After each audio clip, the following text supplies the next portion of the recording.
Hey, welcome back. It's Tony from Cooking Around, and today we have chicken pie, my way. Fast, simple, and awesome. And you'll see how fast this can be done, and everybody will enjoy it. So let's get going. Okay, here we go. Grab yourself a heavy fry pan and add about 1 to 2 tablespoons of oil and about 2 to 3 tablespoons of butter. And I want you to add now 1 medium diced onion, just like that. And let's just stir that around. Let's let that go until it's translucent for about 2 minutes. Okay, now get 1 package of your favorite frozen vegetables, and it really can be any type of frozen vegetables you want.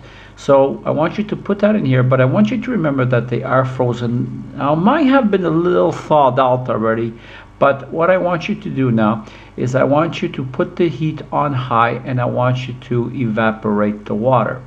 That is very important. Okay, now it's been a couple of minutes, and if you take a look here, you can see that there is a lot of water content, and this makes your vegetables very soggy. So I need you to keep the heat on high until it reaches a point like this. Now you can see it's almost dry, and that will be perfect. And now let's add half a cup of milk, and now I want you to add 2 tablespoons of all-purpose flour, and this will give you the thickening agent in order to make it all stick together. And now let's just give it a good stir here while it's still not too hot, and blend all that flour in. Okay, add 1 cube of chicken stock, and it could be low sodium if you want. And now do not forget the fresh ground pepper. I like using fresh ground pepper because it gives a real nice fresh taste to it. And of course, now when you add your salt, be careful how much you add. Here I'm adding about half a teaspoon, and that's about it for me. Okay, now you can see that it's starting to bubble. So now what I want you to do is I basically want you to cover it, and I want the heat down on low, and I want you to let this go for about 10 to 12 minutes, and I shall be back. And here it comes. Take off the lid, and oh, does that ever look good? Look at the way it's bubbling. Just take a look at that sauce. It's absolutely awesome. So I shall be back. Okay, now grab another fry pan, put in 1 tablespoon of oil and a little chicken in there to see if it's hot. It is perfect. Now add 1 pound of chicken breast, and I want you to stir that all around in my favorite fry pan, which is about 5 years old, but it is still awesome. And if you want to show off, just stir it like this, and I shall be back till it's all brown. Okay, the chicken is now golden brown, and it's been going on high for about, say, 3 to 5 minutes. And now what I want you to do is grab your first mixture, throw the chicken in, and now I want you to mix it very well. And at the same time, I want you to add some thyme here, but I want you to add 1 teaspoon. Now I add the thyme here at this point because I don't want it overcooked, and I want the natural oils to come out slowly and enhance the flavor. So I shall be back. Okay, here I have 2 bowls because I use this for 2 portions. Put a little bit of olive oil in each, and I want you to grab your handy dandy brush or whatever that you want, and I want you to cover the insides completely of oil so it does not stick. And please do not forget to do the edges because it will overlap, and I shall be back. Okay, let's get our pie crust. Now this pie crust I made myself, but you know something, just to make your life easy, just go out and buy it pre-made. It's a lot easier. I will show you how to do it, but that's on a later video. So what I want you to do is tuck it in very gently. Be careful not to rip it.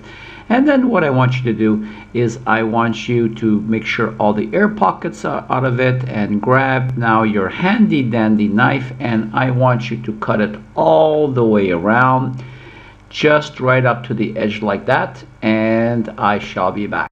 Okay, now we're coming to the good part here. Now I have my 2 dishes here, but you know, you could have done it with a pie pan if you wanted. Now I want you to grab your delicious mixture, and I want you to put it evenly into one and into the other, and I want it to go a little bit higher than the dish. And again, once again, I shall be back. Okay, the fun part's coming now. Take a look at these 2 dishes. Do they not look awesome? So let's take one and let's work on that one. Now what I like to do, I like things nice and even. So if there's one sticking out, I need you to push it back into the hole and make it even. Now grab your dough. Either you made it yourself or you basically got it store-bought. So now I want you to temper that all the way down. I'm going to show you two methods. This one is just basically flop on top, grab your knife, and just cutting down the sides. Now the way I like to do is I like to give it a light pinch all the way around, and then at this point I like to grab my fork and I like to now lock it in all the way around like this, and this way when it starts to bake and expands, it will hold together better. And don't forget the air holes. Put the little holes with your fork. And now method number two, what I want you to do, instead of just squeezing it down, I want you to roll it in like a little roll. I want you to roll it in and give it a little pinch. And I know it's a little hard to see on camera, but there you go. Now you can see it better. And now I'm doing the other side. And this way you get a little bit more of a crust on the edge if that's what you want. So let's be back. Okay, now here you can see the edging better with the crust. And now take your fork and don't forget to make the holes. And okay, now it's into the oven at 350 degrees or 180 degrees Celsius for 25 to 30 minutes, or until you see some bubbling through the air holes. And I shall be back. Okay, it's time. Let's see how it looks. Absolutely awesome. Take a look at that. Golden brown, and it is very hot, so be very, very careful. So here's two portions. I hope you enjoy it. Now what I want you to do is I want you to grab some dry parsley and just decorate it a little bit. And now all I can say is enjoy. Thank you very much for watching this video. I hope you watch all my other videos, and I'll see you again from Tony and Cooking Around. Goodbye now.